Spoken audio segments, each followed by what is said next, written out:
ரிஷபராசிக்காரர்களை பொறுத்த வரைக்கும் இந்த தடவை அலுவலகத்துல உங்க மீது சுமத்தப்பட்ட கரையிலிருந்து வெளியில வருவீங்க. பழி, பாவம், நான் செய்யாத தப்புக்கு நான் பழிய ஏத்துக்கிறேன், நான் ஒண்ணுமே பண்ணல அப்படின்னு சொல்லிட்டு இருந்த அமைப்பெல்லாம் இந்த தடவை மாறப்போகுது.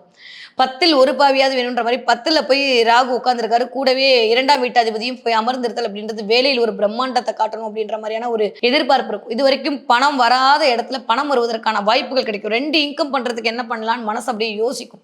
இந்த மாதம் அதற்கான பிள்ளையார் சொல்லியை நீங்கள் போடுவீர்கள்.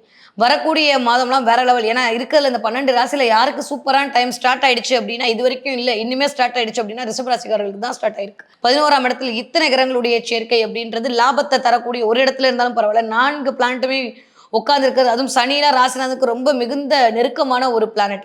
அதோட சேர்ந்து 4ஆம் வீட்டு அதிபதி அமர்ந்திருந்தால், அதோடு சேர்ந்து 12ஆம் வீட்டு இதோட சேர்ந்து 2ஆம் வீட்டு அதிபதி, இந்த காம்பினேஷன் இதெல்லாம் கூட்டி கழிச்சு பார்க்கும்போது ரொம்ப சூப்பரான ஒரு டைம் பீரியட்.